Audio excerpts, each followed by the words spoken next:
Chers frères et sœurs, étudiants de la Bible, chers combattants, salutations spéciales pour vous matin dans notre Seigneur Jésus-Christ qui gagne tout pouvoir. Et c'est toujours un privilège pour nous ouvrir la Bible ensemble, pour nous capables de consulter les Saintes Écritures. Très certainement, Dieu a gagné une révélation spéciale pour vous dans le leçon ça. Juste avant que nous commencions, à nous prier, mon Dieu. Père Céleste, nous bénissons nos Dieu, merci pour ton amour infini manifesté en notre faveur. Merci pour toute merveille, pour toute intervention que vous faites dans la vie. Non? Alors, nous arrivons dans un moment côté que nous allons consulter les Saintes Écritures. Nous demandons, fais-nous grâce comme au jour d'autrefois, nous clairvoyance spirituelle pour nous capables de comprendre et pour nous mettre en pratique. Nous ne pas prier selon mérite personnel, non, mais nous prions dans notre Seigneur Jésus-Christ. Amen. Nous allons continuer avec deuxième leçon pour trimestre là. Leçon qui vient pour titre Genèse, les fondations. Et texte de mémoire là, nous jeunes dans Jean 1er verset 29, mais ça que nous lit. Le lendemain, Jean voit Jésus venir à lui et dit, voici l'agneau de Dieu qui ôte le péché du monde, ou bien qui enlève le péché du monde. Hier, nous avons étudié comprendre l'amour de Dieu. À travers l'étude ça, nous avons pris comme pivot texte Genèse 22, verset 2 à qui parle de l'amour. Côté que nous, pour la première fois, nous jouons l'amour mentionné dans le livre Genèse. Côté que Dieu dit avec Abraham, Abraham, prends ton fils, ton unique, celui que tu aimes, et offre-le en sacrifice moi sur le mont Morija. Celui que tu aimes. Et ensuite, il dit ton unique. Jean que nous dit là, nous parlons Moulin Moussa, gagne une progression là-dedans, et nous parlons dans Jean 3, verset 16. En Jean 3, verset 16, même Jean que Abraham était offert seul grain petite à son unique enfant en sacrifice à Dieu, eh bien Dieu lui-même il va offrir son unique fils Jésus-Christ en sacrifice. Même Jean Abraham il remet Isaac en pile, eh bien Dieu lui remet Jésus-Christ en pile. Même Jean Abraham c'est parce que le remet bon Dieu, c'est parce que le remet bon Dieu qui fait que il baille petit ça que le remet en pile en sacrifice. Eh bien Dieu tout c'est parce que le remet nous qui fait que lui accepte de livrer petit ça que le remet en pile là. Jésus-Christ dans un langage humain en sacrifice. OK? Parce que nous avons lu pour vous dans Jean 5, 20. Jésus-Christ dit le Père aime le Fils. Il a parlé de relations d'amour que lui-même les gars papa. Et dans Jean chapitre 10 verset 17, Jésus-Christ va dire comme ça, le Père m'aime parce que je donne ma vie afin de la reprendre. Autrement dit, mon Père vous a tant aimé qu'il m'aime davantage parce que je donne ma vie comme rançon pour vous. Ça veut dire, ouais, Dieu remet Jésus-Christ en pile. Mais Dieu remet nous en pile tout. C'est parce que le remet nous en pile qui fait que il accepte livrer Seigneur ça qui partage le trône ça avec lui pendant des siècles éternels, il accepte livrer pour nous en sacrifice à Golgotha. Même Jean tourne par les relations ça entre Dieu avec Abraham et même Jean. Abraham remet Isaac en pile, mais le remet bon Dieu en pile tout. Et nous avons finalement Dieu demande nous un sacrifice. Nous-mêmes tout, nous avons l'amour sacrificiel. Eh bien c'est corps nous, c'est une consécration totale. C'est remet pour nous remettre semblable. C'est ça que nous avons dans la leçon hier là. Je dis on a continué, on a toujours retenu le même texte et Genèse 22. La question d'Isaac. Où est l'agneau? Au 7e verset, question ça va le poser, où est l'agneau? Mais il faut que moi dise nous, mot agneau à tout qui c'est C en hébreu, il mentionné pour la première fois dans même Genèse 22. Mais c'est au 7e et 8e verset. Au 7e verset d'abord. Il paraît dans la même histoire là, côté qu'il fait mention de l'amour, ok, dans Genèse 22, toujours dans le contexte ligotage Isaac là. Côté que vous va ligoter Isaac pour capable offrir un sacrifice.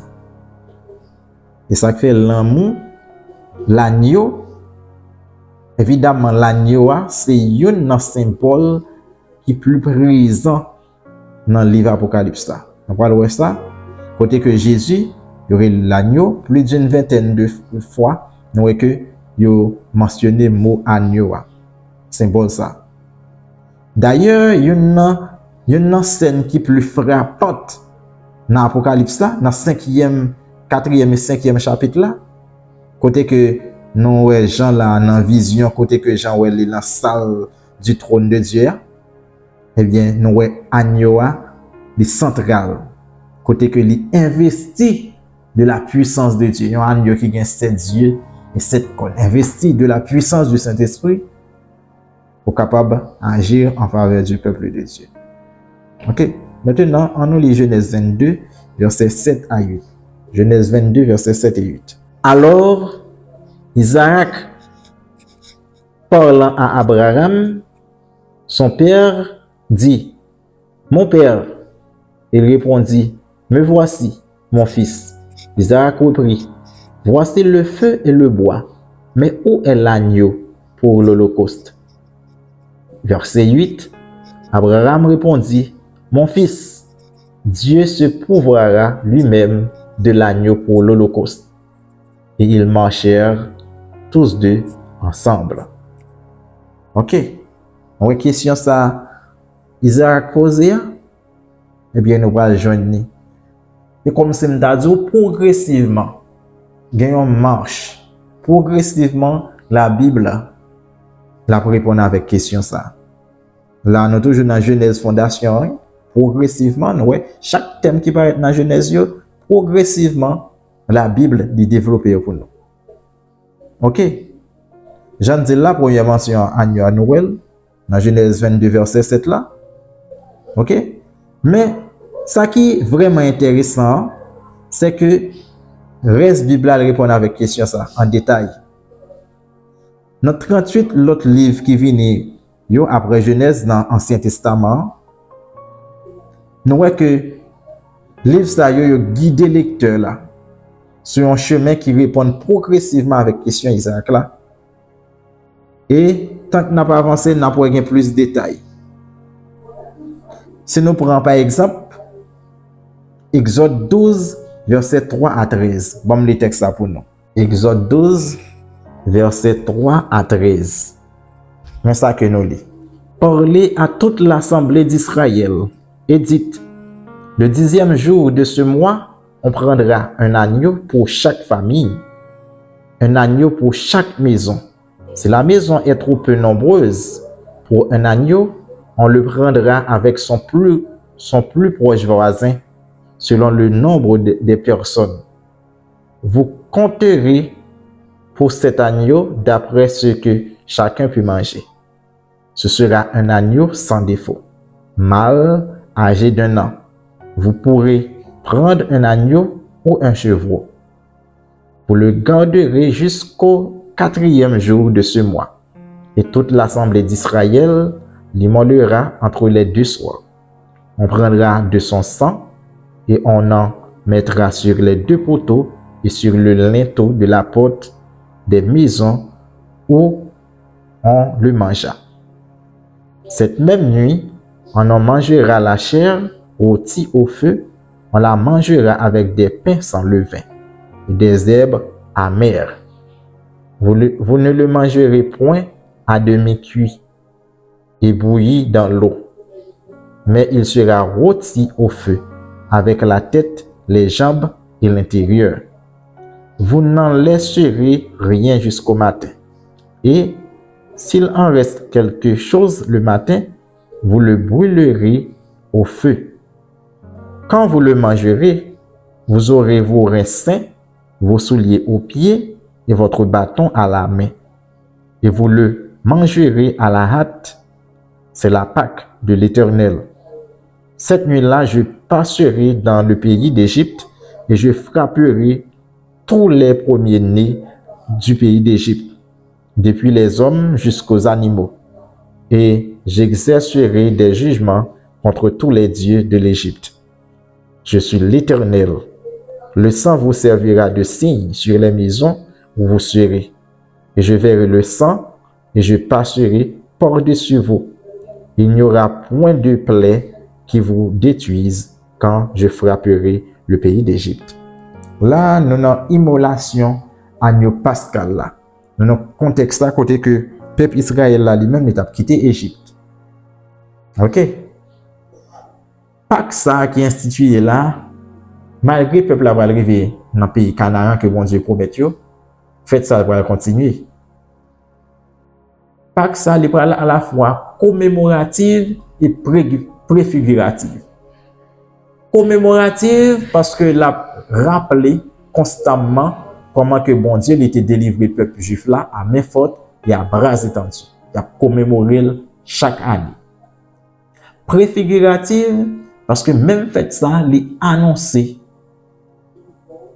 que Jésus-Christ va venir. Jésus-Christ, l'agneau de Dieu, il va délivrer l'humanité. Il va venir pour la ville pour délivrer l'humanité. Si vous continuez à regarder, même description, il y a parlé d'agneau, ça sans défaut, etc. Si vous regardez dans le Nouveau Testament, on va voir Pierre encore, il va l'écrire dans l'épître, côté que Jésus-Christ est un agneau sans défaut, sans tache. OK? Qui mourit pour capable sauver l'humanité. Et à travers tout le rituel typique, rite que nous jouons dans la loi mosaïque là, eh bien, nous voyons que à travers tout service qui est dans le sanctuaire là, eh bien, c'est même message là qui continue. Chaque agneau qui a immolé, chaque victime que pécheur là vient déposer même sur tête victime là pour lui confesser péché li, c'est même message là qui continue. Côté que Isaac lui-même lui dit avec papa où est l'agneau pour l'Holocauste.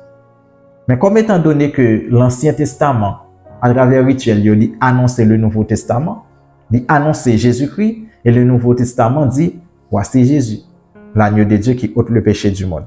Eh bien dans Jean 1er verset 29, nous voyons que Jean va répondre personnellement à la question d'Isaac. Ou la question posée là, où est l'agneau? Eh bien, Jean va répondre dans Jean 1er verset 29, voici l'agneau de Dieu qui ôte le péché du monde. L'Ancien Testament, nous aurait dit encore, il annonce Jésus-Christ en tant qu'agneau de Dieu. Eh bien, dans le Nouveau Testament, Jésus-Christ est venu en chair et en os pour être capable de sauver l'humanité. Dans 1 Corinthiens 5 verset 7, Paul dit ça, il dit que Christ, notre Pâque, a été immolé. Et si vous regardez bien, après Jésus-Christ est venu dans la période pascale là même, selon rituel, selon prophétie. C'est dans l'époque pascale là même, il est venu mourir. Parce que c'est lui-même qui c'est agneau pascal là. Et si nous continuons tout dans Apocalypse 5, texte que nous avons parlé dans le Nouveau Testament, bon, pour nous. Apocalypse chapitre 5, verset 5 à 10, ou après, côté que agneau lui-même est central dans le livre, dans la scène que nous avons regardé dans Apocalypse 5 là. Apocalypse 5, verset 5 à 10. C'est ça que nous lisons. Et l'un des vieillards me dit, ne pleure point. Voici le lion de la tribu de Juda, le rejeton de David, a vaincu pour ouvrir le livre et ses 7 sceaux. Et je vis au milieu du trône et des 4 êtres vivants et au milieu des vieillards, un agneau qui était là comme immolé. Il avait 7 cornes et 7 yeux, qui sont les 7 esprits de Dieu envoyés par toute la terre. Il vint et il prit le livre de la main droite de celui qui était assis sur le trône. Quand il eut pris le livre, les 4 êtres vivants et les 24 vieillards se prosternèrent devant l'agneau, tenant chacun une harpe et les coupes d'or remplies de parfums, qui sont les prières des saints. Et ils chantent un cantique nouveau en disant, tu es digne de prendre le livre et d'en ouvrir les sceaux, car tu as été immolé et tu as racheté pour Dieu par ton sang des hommes de toute tribu, de toute langue, de tout peuple et de toute nation. Tu as fait d'eux un royaume et des sacrificateurs pour notre Dieu, et ils régneront sur la terre. Là encore, ouais, agneau. Agneau a fait apparition là dans l'Apocalypse. Et si on continue toujours agneau, même dans l'Apocalypse 13, après le livre de vie de l'agneau qui a été immolé de la fondation du monde. Eh bien, c'est comme ça, nous thème ça, nous jeunes agneau, ça, nous jeunes Genèse là, devient un thème qui est récurrent à travers toute la Bible, arrivé jusque dans l'Apocalypse. Mais ça qui est intéressant dans le texte, ça me voulait attirer l'attention sur lui. Je continue dans la comparaison. Ouais, lorsque vous allez offrir Isaac en sacrifice là, en Genèse 22, il y a une voix qui parlait. Depuis dans le ciel là, il y a une voix qui parlait. Ok? Une voix qui parlait qui dit Abraham, Abraham, vous n'avez pas besoin de faire mal avec petit là. Ok? Et ensuite, il a dirigé Abraham vers un agneau qui est retenu par les cornes dans un buisson. Ok, c'est lui-même Abraham prend lui offrir un sacrifice. Et on voit lorsque Jésus-Christ lui-même les finit baptisé dans le Jourdain, lors du baptême dans le Jourdain, baptême de Jésus-Christ, on voit tout, il y a une voix céleste qui dit celui-ci est mon fils bien-aimé, c'est en lui que j'ai pris plaisir. Dans Matthieu 3 verset 17. Ok, même Jean l'ange de l'Éternel l'a annoncé depuis des cieux, il était annoncé une solution au problème d'Abraham et Isaac. Eh bien, même voix céleste encore va parler en faveur de l'humanité, il va parler tout pour identifier Jésus-Christ comme étant son fils bien-aimé. Et ça nous apprend lorsque nous finissons rassembler toutes pièces là, toutes pièces puzzle, nous comprenons là, nous prenons tout texte net depuis dans Genèse et dans l'Apocalypse, nous voyons que Jésus-Christ est notre substitut.